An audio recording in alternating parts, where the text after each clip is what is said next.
Okay, I'm starting it and I'll turn off my sound. You'll get the message, okay?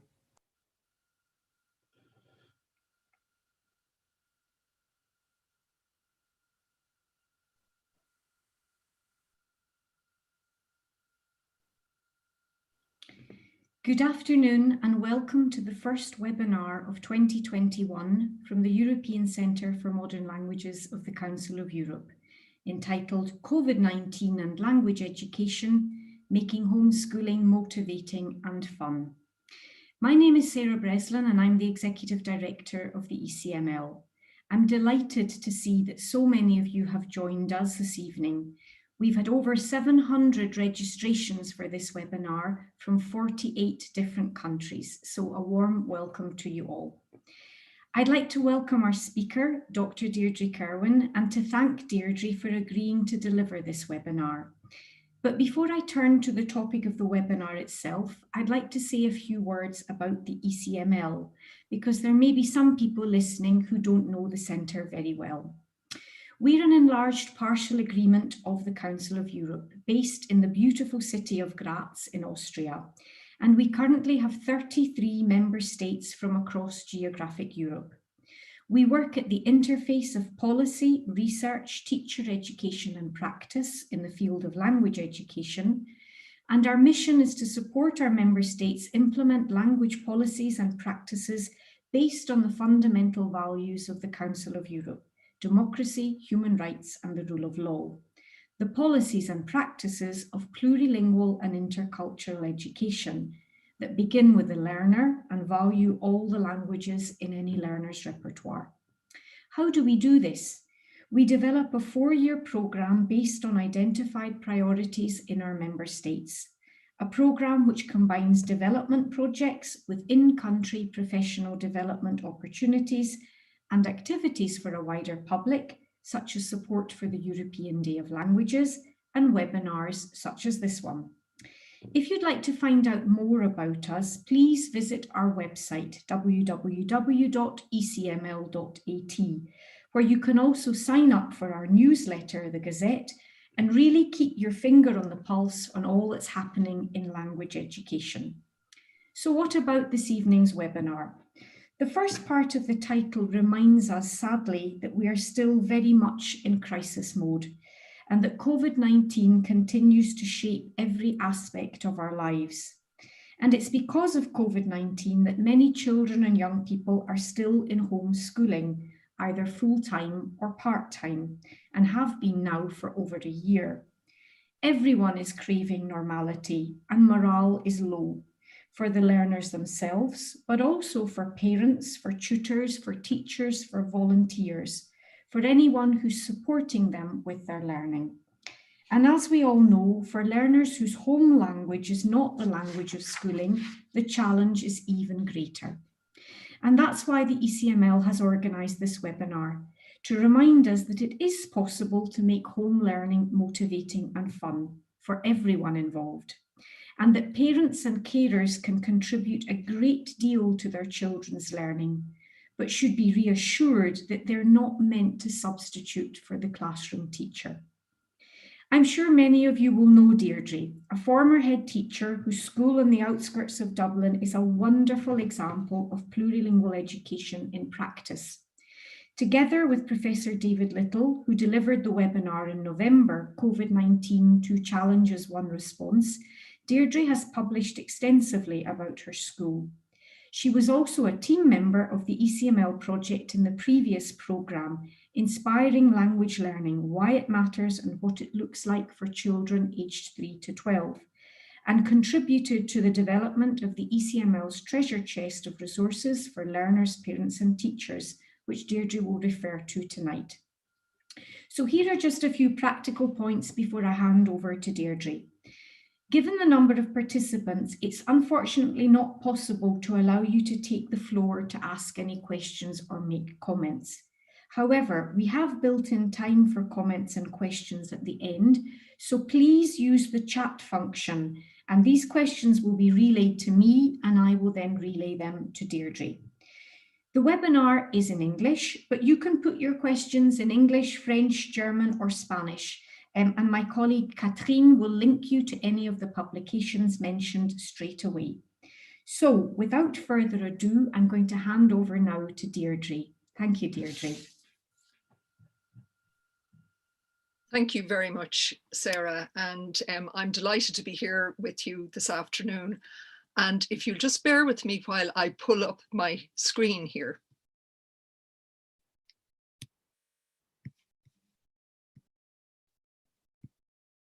There we are, and we'll just minimize all of this. So, as Sarah said, COVID-19 and language education, making homeschooling motivating and fun. As Sarah said, I was principal in a primary school just outside Dublin, in the suburbs of Dublin, for 28 years. And I'll share some information about the school with you in a couple of moments. First of all, let's have a look at what we're going to talk about today. Language and languages in Europe, and the experience and lessons learned from Scolvrigia Collini, where I was a principal teacher. Then we come to the ECML's treasure chest, which really is what it says. And we'll first of all have a look at the structure of the treasure chest and how it supports homeschooling and how it helps to develop children's plurilingual repertoires. And then we shall have a brief conclusion after that. Language in Europe, first of all. According to the Council of Europe's Common European Framework of Reference for Languages, plurilingualism is a communicative competence to which all knowledge and experience of language contributes, and in which languages interrelate and interact. So the Council of Europe's plurilingual approach entails that all the languages in the learner's repertoire have a part to play in his or her education. The exercise of democracy and social inclusion depends in part on language education policy. And an EU language policy objective is that every European citizen should master 2 other languages in addition to their mother tongue. And an aspiration of the EU is to be united in diversity, and this underpins the whole European project. Languages can build bridges between people, giving us access to other countries and cultures, and enabling us to understand each other better. A 12-year-old girl in my own school who knew nothing of the EU's aspirations, and she was a speaker of Yoruba, said to me one day that when 2 people speak the same language, there's a kind of bond between them. So I think she expressed that fairly well. This is the school where I was principal. It caters for children aged 4 to 12 years, and normally there would be in or around 320 pupils. This was a traditional suburban school where grandparents and parents from the local locality would have attended. And then we were currently dealing with their children. In a very short number of years, the school cohort changed quite a lot, so that we have now 80% of children coming from immigrant families and from more than 50 different cultural and linguistic backgrounds. Most of the children who came to the school had little or no English when they started. And we identified 51 home languages, most of them unknown to the teachers. And at the bottom of your slide, you can see there these 51 languages that were in the school, in addition to English, which was the language of schooling, Irish, which is a taught language, French, which is introduced in the penultimate year, and then of course there are the children's home languages as well. So the approach that we adopted in Scolvrigia was contained in 2 overarching goals. The first was to ensure that all pupils gain full access to education, which means helping them to become proficient in the language of schooling. To exploit linguistic diversity for the benefit of all pupils by implementing an integrated approach to language education that embraces the language of schooling, languages of the curriculum, which are Irish and French, and home languages. We developed a school policy that was based on 4 principles.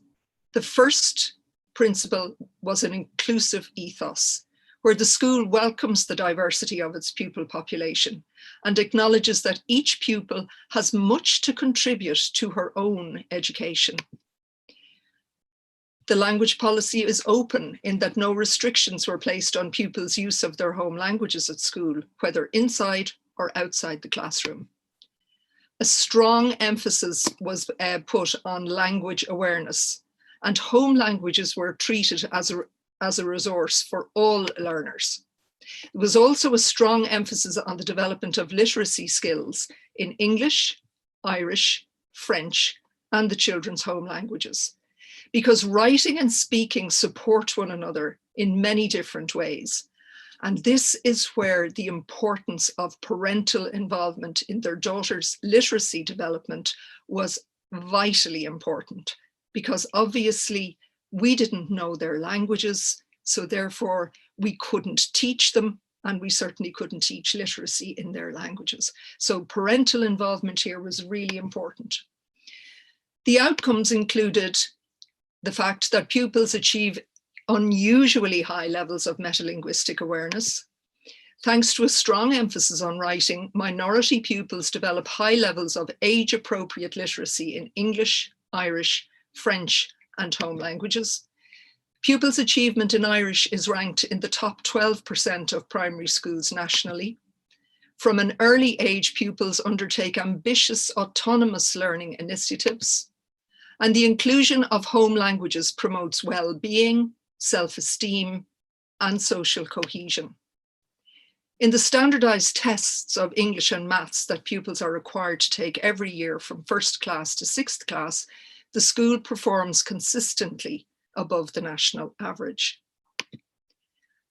What lessons did we learn from these big changes that occurred in Scoil Regia Colini?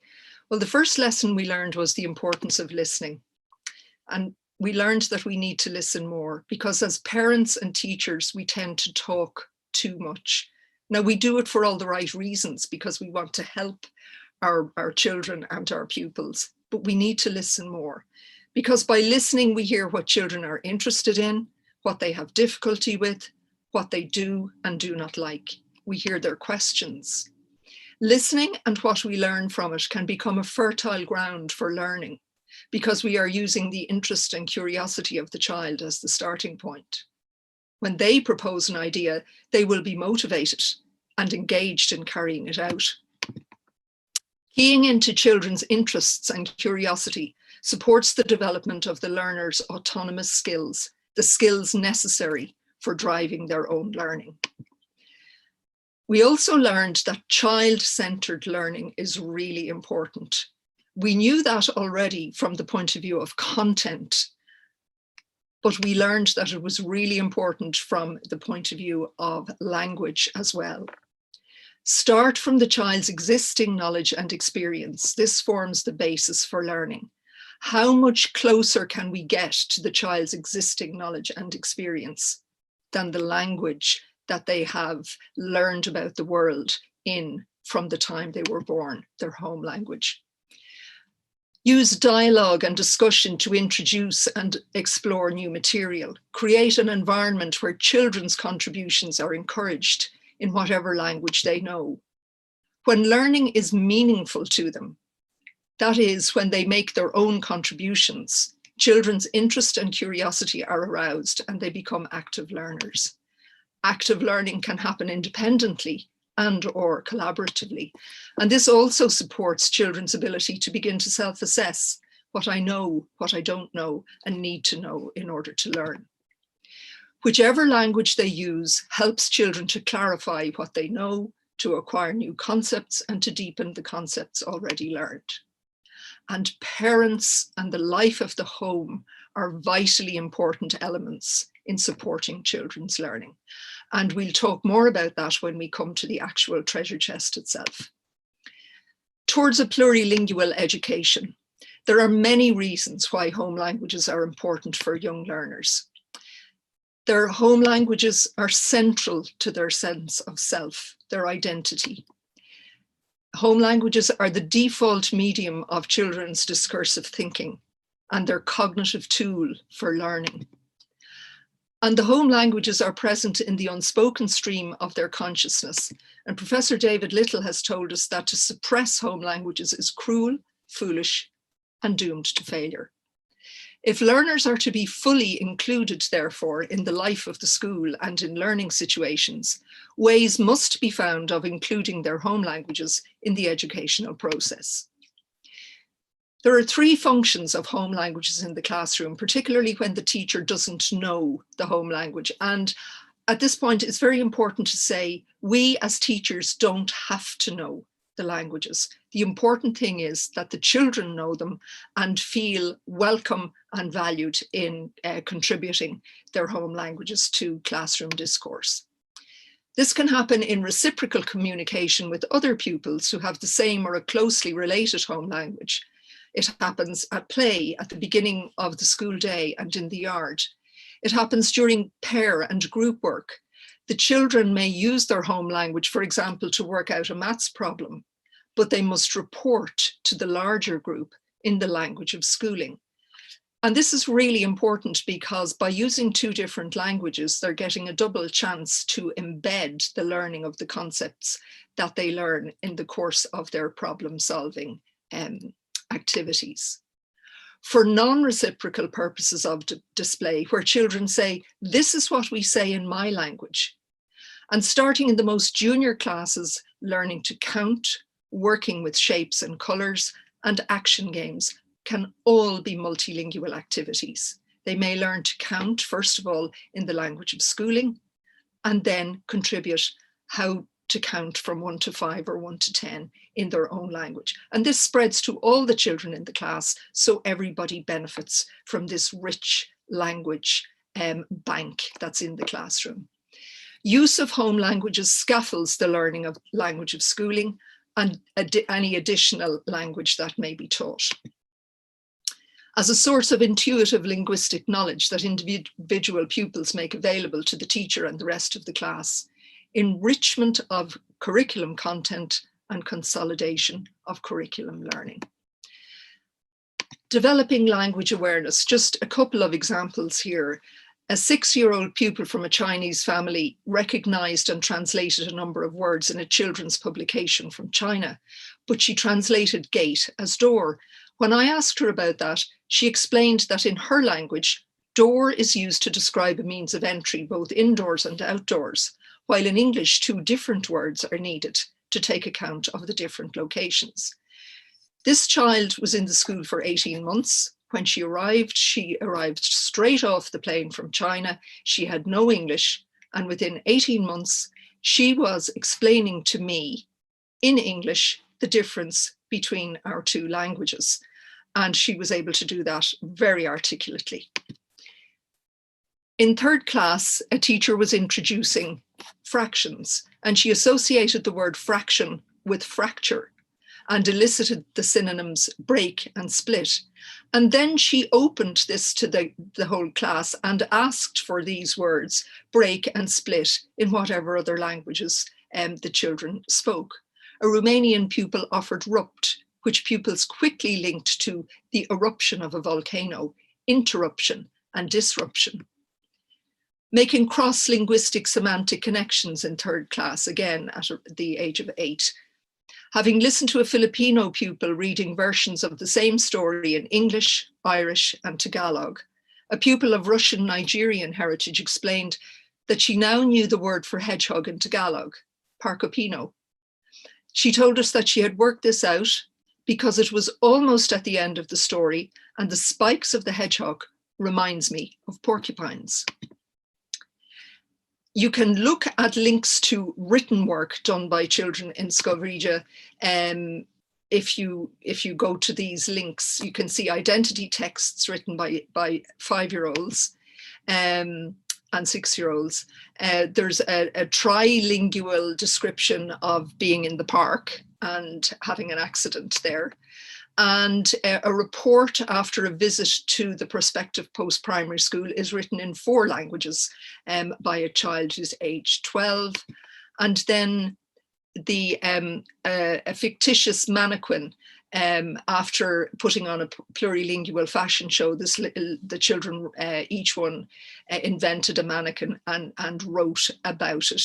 And again, in 4 languages. And you can access all of these on the ILI links here. We did have 3 unforeseen outcomes, and they were all very positive. The first concerned the Irish language, which, although it is the first official language of Ireland, is a minority language in that the majority of the population speak English. We were concerned that the Irish language might sink in the midst of 50 further languages. In fact, the status of the Irish language was raised, and there was increased use throughout the school of the Irish language for purposes of communication among Indigenous Irish children, among children who came in from abroad, and among the teachers as well. And the really interesting thing about the Irish language was that all the children in the school were coming as learners to that language. So it created a level playing field for every child. And it acted as a hinge between all of their home languages. And I think there are implications in this for schools where a modern language is taught and where there are children with differing home languages in those schools, in that the modern language will probably be a new language for all learners. So again, it gives them this level playing field to start from. There certainly was an increase in the levels of learner autonomy. Children were motivated, engaged, and began to develop the ability to drive their own learning. And social engagement and social cohesion developed very well. Now, if you consider that 80% of the school came in from abroad, that might have been a problem. Maria Montessori said a long time ago that establishing peace is the work of education. All politics can do is prevent war. Well, what we found was that by bringing in the home languages and valuing those home languages and the children who spoke them, it enhanced the well-being, self-esteem of the pupils who cooperated with others and created social cohesion within the school. Home languages can certainly help with learning in school. Knowing their home language will help children to have confidence, which of course is very important for learning and life. They can remain connected to their wider family, for example, grandparents and cousins. They can develop skills like observation, analysis, reflection, questioning, exploring, all very necessary for learning. And the skills from their home language can be transferred to the language of schooling, to additional language, and also to subjects like maths and science as well. It helps them become more interested and motivated to learn, and it helps them, as we've said, to develop independent, autonomous learning skills. The ECML's treasure chest supports learning that is learner-centered, motivating, and fun for everybody involved.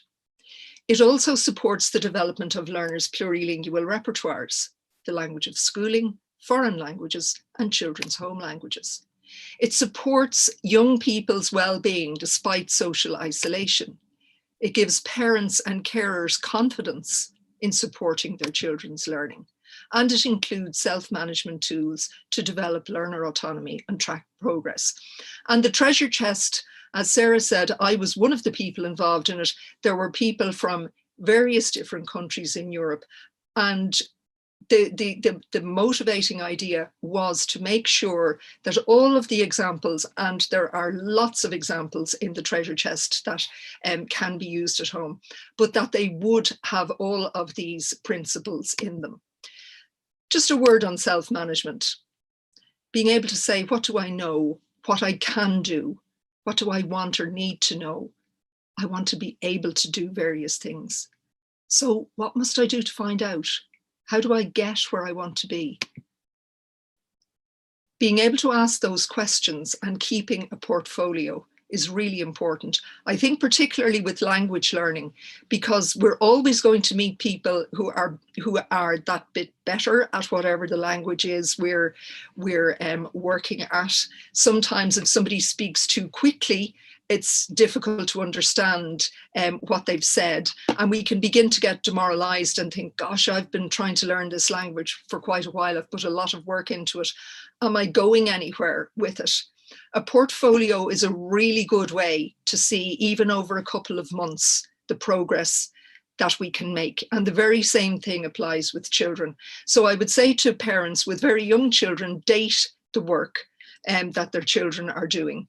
It may be drawing pictures and talking about what's in those pictures, but date the work and get the children to decorate the cover of a folder or the box in which all their language work is kept. And you can very clearly see, and they will be able to see the progress as they look back through the portfolio. And don't compare children's work, because everybody goes at their own pace. So the treasure chest starts off with a secret agent's handbook of exciting language challenges in 24 languages. The resources are presented under 3 headings. First, for learners, and this is a very, very exciting part of the resources, in that there are language facts. For example, you can look at various different place names all over Europe. You can actually submit information about place names in your own country. Children can do this themselves. I think it's a great resource for teachers to have as a project in school. There are lots of different language games, and there's language fun. Again, children can submit, for example, tongue twisters in whatever their own language, and then they will actually see it. The next time they come back to the treasure chest, they'll see what they have contributed to the store of information. The area we're going to concentrate on today is the area for parents, where there are activities for children aged 3 to 6 and 6 to 12. Now, one of the things about these activities is some of them, for example, are to do with things that we have to deal with all the time, like food. And the way a 3-year-old will respond to that is obviously very different to the way a 12-year-old will. So knowledge and information and development of language becomes a spiral process that becomes more complex as children get older and work through it. So we certainly don't expect somebody of 3 to be doing what somebody of 4, 5, or 6 are doing. So it's important to remember this as well. And then there's a teacher section where there are opportunities for language learning environments in times of confinement and beyond, a webinar, and lots of information on digital literacy. So straight into the treasure chest. We all have to go to the supermarket, the local shop, the food market, the bakery. So food provides a lot of scope for developing different skills. Think back to, what do I know? What do I need to know? Ask your child to look inside your fridge, the kitchen cupboard, the bathroom cabinet. Ask your children, what do we need to buy? What would you like to buy? Make a shopping list. If the child can't write, they can call out the names of items. If they can write, let them do it. It will take more time, but it's meaningful and functional, and they're learning. And always, of course, praise them for their efforts. Use your home language at home to decide what you need to get. When you go to the supermarket, suggest to your child to look at the words written on the shelves and the labels for the items you are buying. Suggest to your child to write these words in a column beside the words they've written in their home language. For example, if in the home language you want to buy apples, bread, or milk, and all of the other things, that your child can write this down beforehand, and going to the supermarket then can match up what the word is in the language of schooling. And I just want to say at this point, at the links for getting straight into any of these ideas is at the top of the page there, and all you have to do is press to get into them. The whole area of well-being. Well-being is not really a standalone issue. Well-being needs to be interwoven into everything that we do, and it's something that we're very, very aware of at the moment. Playing with water is a very calming activity for children. And again, this particular website, if you just, or this particular example, if you go to Sink and Float here, it will bring you to the example on the treasure chest. It will tell you what you need, what to do, and also expand ideas on that. And again, making notes beforehand. You have the objects perhaps that the child is going to test out in the water. It could be, for example, a metal key, a plastic spoon, a stone, etc. Lots of different things, and children can spend a lot of time doing this and be very engaged and very calm doing it. And then what you can also do is get them to write it in the language of schooling if they're ready to do that. And so then they have this record of the image, the objects that they used, written in the home language and also written in the language of schooling. Some more ideas for well-being. In the treasure chest, you can find a section dealing with at home with well-being. The notion behind it is that every day may not be a good day, but there is something good in every day. And there's a well-being journal where children are invited to record the something good that happens in the various days. And well-being activities are such that they can cost nothing. Sometimes if things are getting a bit ruffled while we're trying to work with children at home, stop, sing a song, dance, do something silly. Another thing is make up a story, play board games or cards together, put on a play, do a jigsaw. All of these things involve quite a lot of learning. And use your home language and use words and phrases you know in the language of schooling and in other languages. Get growing. Another good way to involve children at home. Growing your own onions. What you need, what to do, and some more ideas, again, can be found on the Treasure Chest website. And expand this out into seed planting, and this is the perfect time for doing that. Lettuce, scallions, beetroot, pumpkins, you can eat all of these. And then if you just want to make your place look nicer, wallflowers, nasturtiums, primroses, or whatever the appropriate flowers and vegetables are for growing where you live. Write labels for the seeds planted in the garden or in the pots on your windowsill. Do it in your home language. In another column, write it in the language of schooling. Write it in another language that you know. And as children become used to doing this, particularly as they come to the age of 8, 9, 10, around that stage, they actually begin to just take topics of their own interest and follow through in finding out how to use words and phrases in their home language, the language of schooling, and whatever language may take their fancy as well. And they really enjoy doing this. And this is without any prompting from anybody. And they get a lot of enjoyment and of course a huge amount of learning out of that as well. Yes, and there we have in our notebook or on a little slip of paper, whatever way we're going to do it, with the home language, the language of schooling. And of course, if your home language is the same as the language of schooling, then what you do is you put in the next column whatever foreign language you're learning at school. Reading, a word to parents on this. Help your child to improve his or her language skills by developing a love of books and reading. Read in your home language. Use the local library. Even if the books are not written in your home language, use the pictures to tell the story to your younger children in your own language. The earlier you start, the better. And children will read pictures before they read words. Reading helps children to follow the sequence of a story and to empathize with what is happening. You can encourage higher order thinking skills by asking questions like, what do you think she'll do next? How do you think you'll get out of there? Please do not teach the storybook. Read it for enjoyment. This must be an enjoyable time spent together in a comfortable way that is interesting. This will encourage a child to want to read more, to find out more.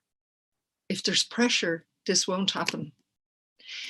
In discussions with our own pupils, when they came to senior levels in the school, that is when they came to the age of 11 and 12, we often discussed how they were learning and what they thought of the way they were learning.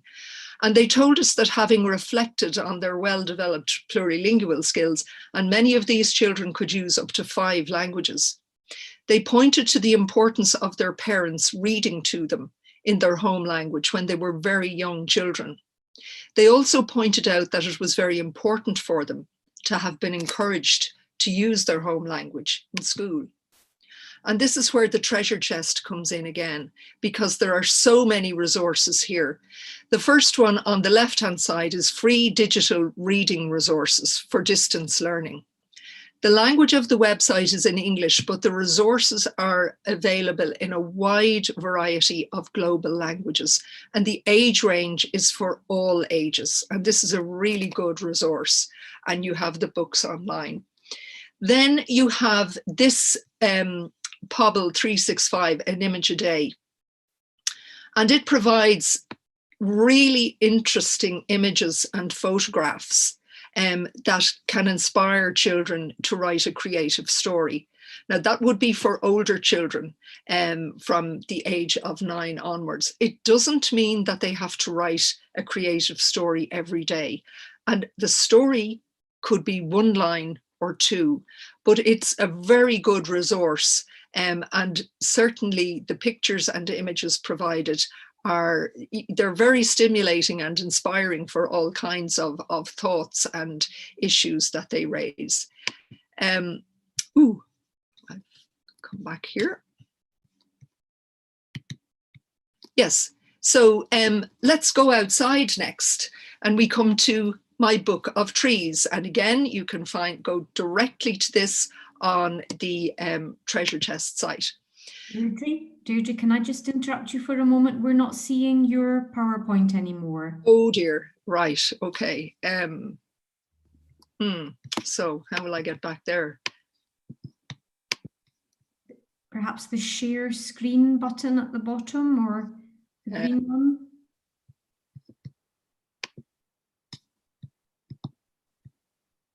We're back. Great. Wonderful. Yes, I obviously hit something there that I shouldn't have done. So my book of trees here, you can go directly to the site by pressing on that link.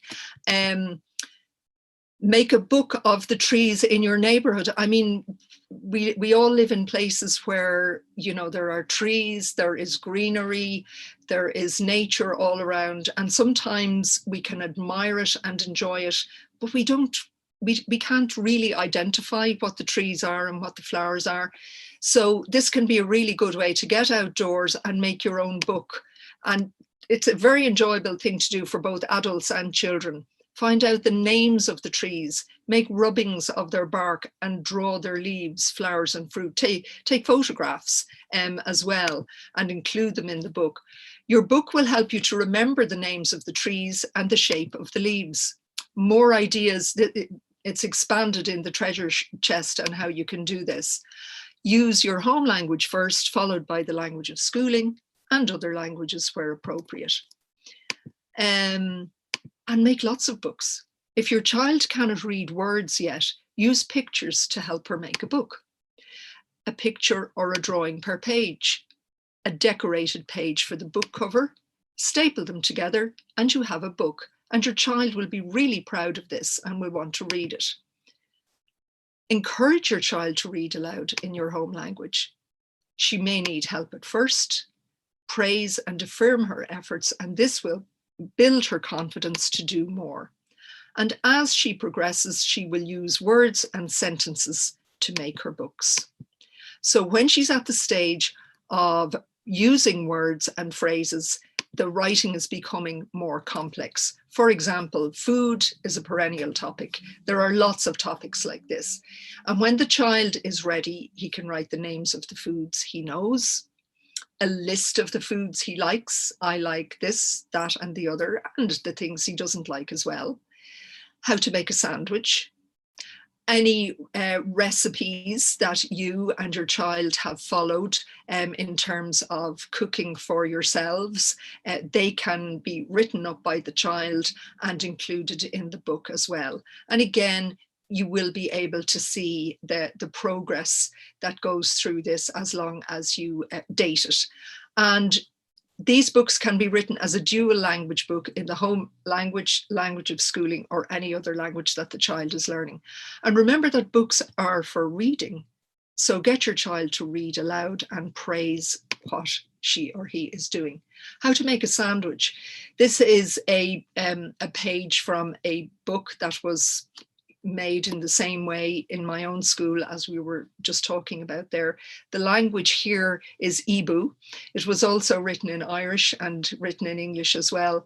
And when you're having a look at this later on, have a look and see if you can find the word in Ibu that means bread in your language. And this is where the language awareness comes in.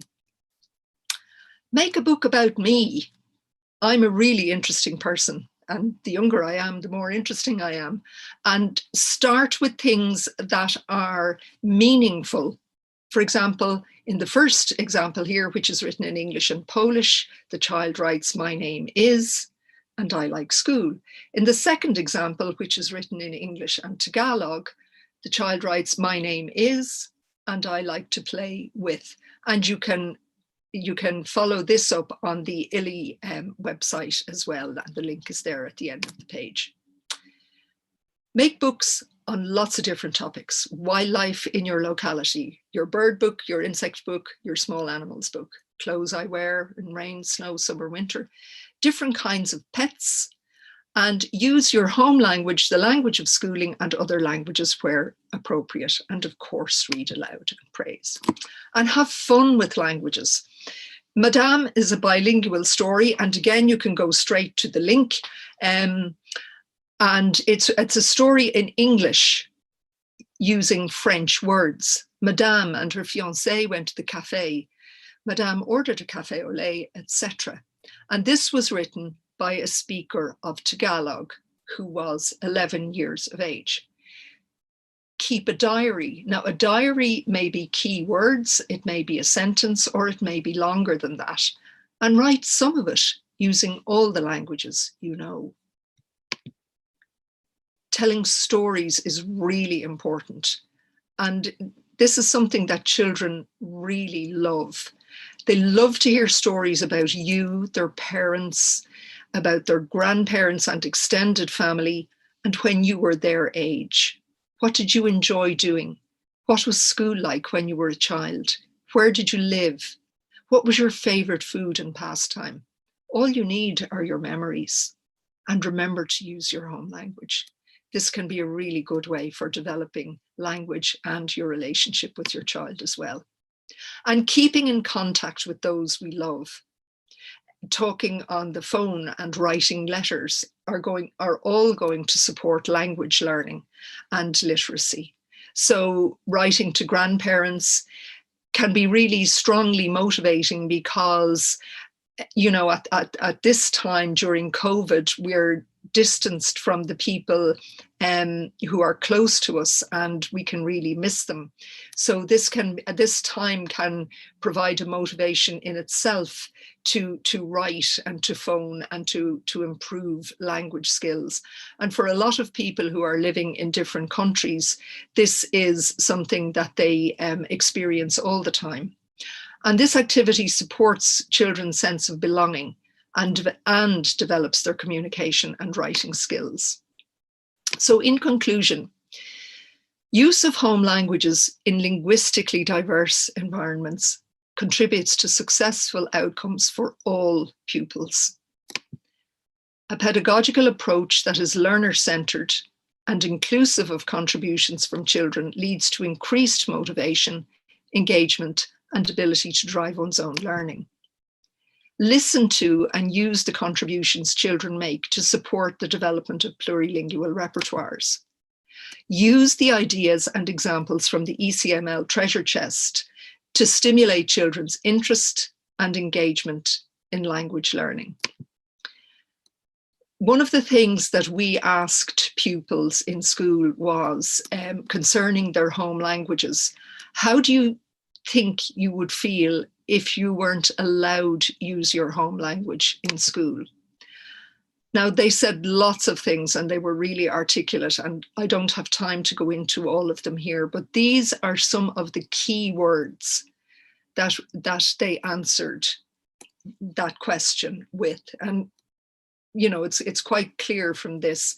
Somebody said, not being allowed to use my home language is like being without an arm or a leg.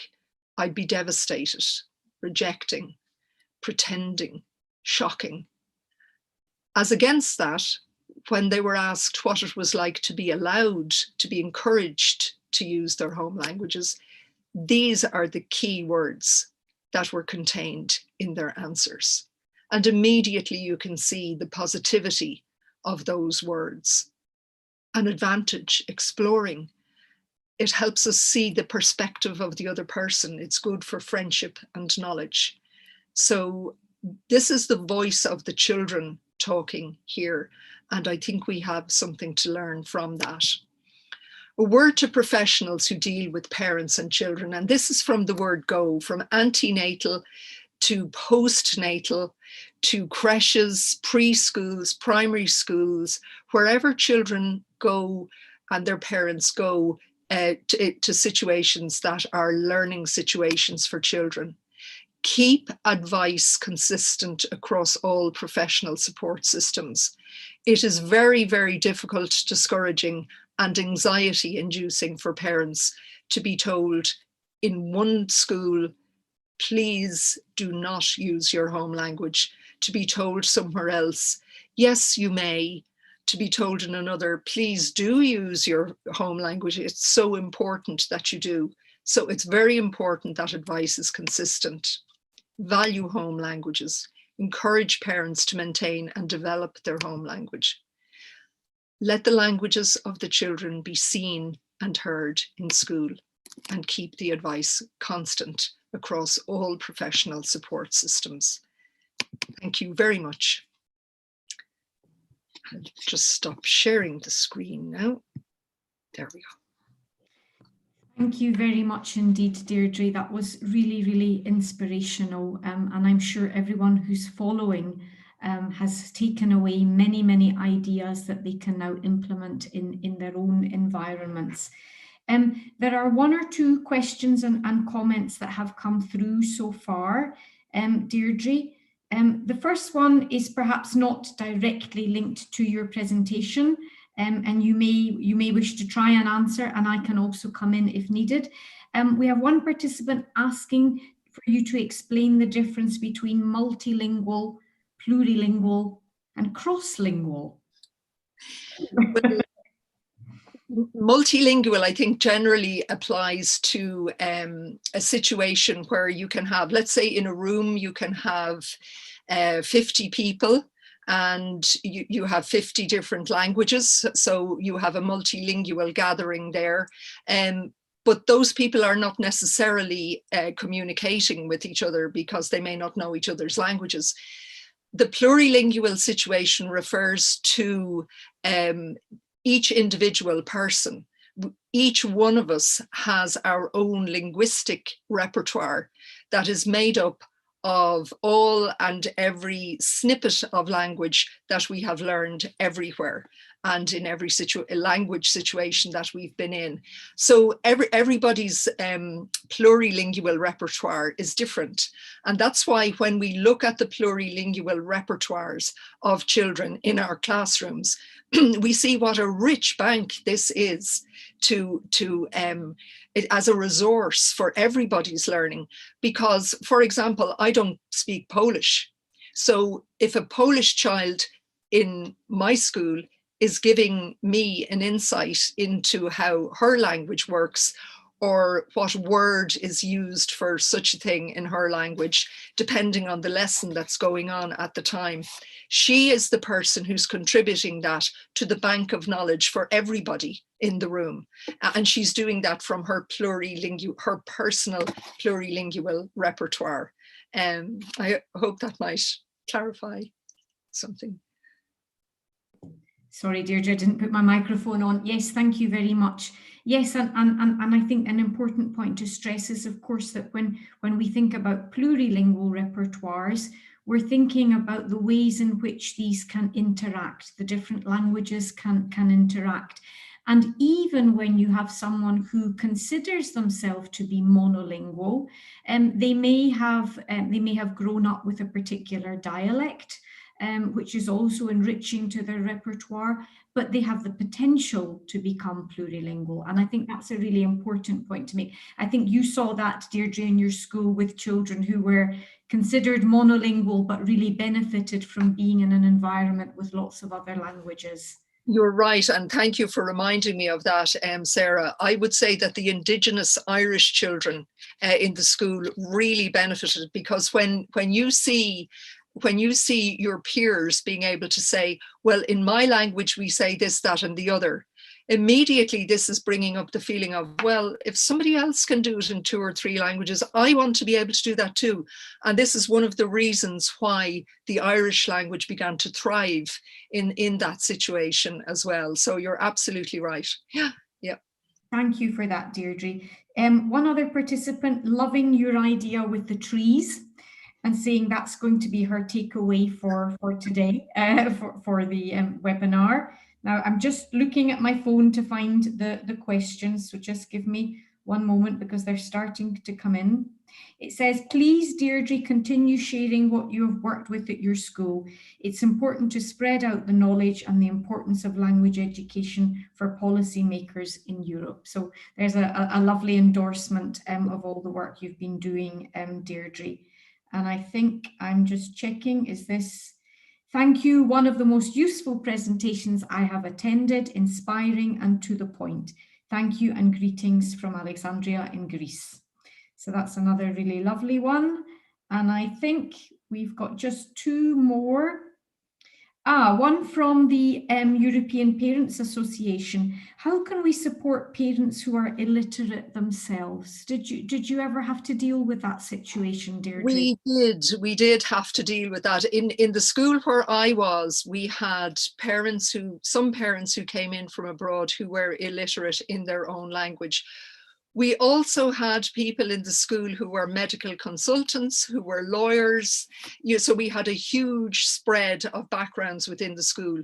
One of the things that we did with, and of course this would have to be with the parents' consent, in some countries where, and it was particular countries and particular areas that people might have come from without having literacy in their home language. And some generally it would be the mothers who didn't have literacy in their home language. So what we discussed with them was if they would be happy to be put in touch with other people from the same area who would have literacy, and they could work together in a little bubble or team together with the children concerned. But obviously this would be, at the discretion of the particular parent, whether they wanted to do that. We didn't have too many people in that situation, but we did have some. And in the vast majority of those cases, they were very, very happy to be put in touch with people who came from a similar background to themselves. So it was a win-win situation all around. Thank you very much for that, Deirdre. I think we've just got one final, oh no, something's just popped up on my phone, but I'll read this question out to you first. Do you know of any sites where there are fairy tales in different languages that are free to access? Off the top of my head, I have to say no, I don't, but it's probably something that we could find out. Yeah. Okay, and we can possibly try and look at that as well from our perspective. And then very last question, I'm just looking at the time. Déirdre, do you have any similar ideas for secondary school learners?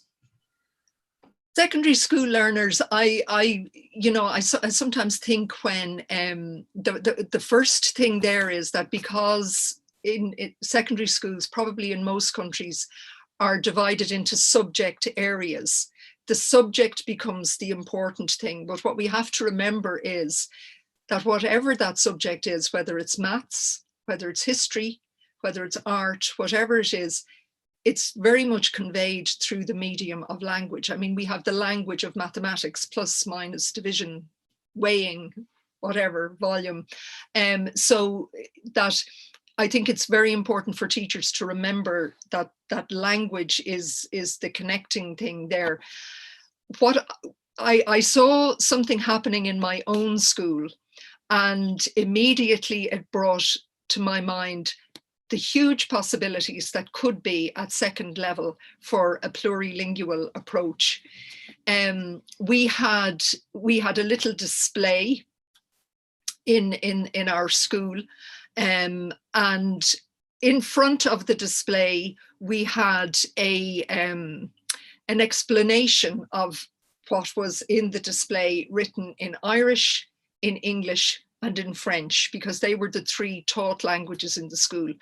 And I came out of my office one day and I saw three children, a Romanian, an Italian, and an Irish child, standing looking at the display. And in fact, they weren't looking at the display, they were looking at what was written underneath. And one was saying, oh, look, there's and they were finding, because obviously what was written was in parallel, and they were finding the connections between the words in the languages, in their own languages. And it was one of the days when I thought, why haven't I got a camera today to take a photograph of this? But what it brought up to my mind for post-primary level is, with cooperation between different subject teachers, for example, in the home economics where children learn to cook, Black Forest Gatto, where does it come from? Bring in the German teacher. We write the recipe and, you know, the method and all of that, and how to make it in the language of schooling, whatever that may be. Bring in the German teacher to do the same thing in German class, in French class. Bring in your mathematics teacher to do the weighing, the ratios, all of this. Bring in your science teacher to have your chemical and physical changes. And then the history of the Black Forest Gatto and the geography of that. And for projects such as that, I think you then get this up on a big display board. You have it in all of the languages. So what people who are looking at this are seeing, they're seeing the same content, but what they're seeing is different languages. And I would figure that the same thing would happen as happened with our three looking at the information. So you do have opportunities like that at second level for bringing the subject matter together, I think. Thank you very much for that, Déirdre. And I think one thing that is absolutely essential, particularly at secondary level, is that cooperation across subjects, which of course lends itself more easily in primary for teachers to work together. Yeah. Secondary schools can also do that as well. I'm going to bring this wonderful webinar to a close just by reading out a few final comments. And I'm sure some will come in afterwards, but we won't be able to deal with them all today. Thank you very much. A great presentation and very relevant to Cummins' theory, who stressed the importance of how influential home languages are to children's cognitive and linguistic development. If I'm not mistaken, I think Jim may be actually listening to us today. Thank you very much for the ideas and the resources. You've definitely given us material to use in class. Thank you, it was very helpful, and I think your policy of accepting home languages helps children's socialisation. And a very final one, very deep, thoughtful and practical solutions, all for developing self-respect. So a lovely endorsement of the webinar today. Thank you once again, Déirdre, for giving us your time and your expertise. we will make the presentation available to you. Thank you everybody for taking part. We hope that you enjoyed the webinar today. We hope that you will stay in touch with the ECML and that you will delve into that treasure chest, but not just that particular treasure chest, the wider treasure chest of the ECML's website, because it really is a very rich resource for everybody working in the field of language education and also for supporting parents and carers. So on that note, let me bring this to an end. Thank you everybody and goodbye from the ECML. Thank you.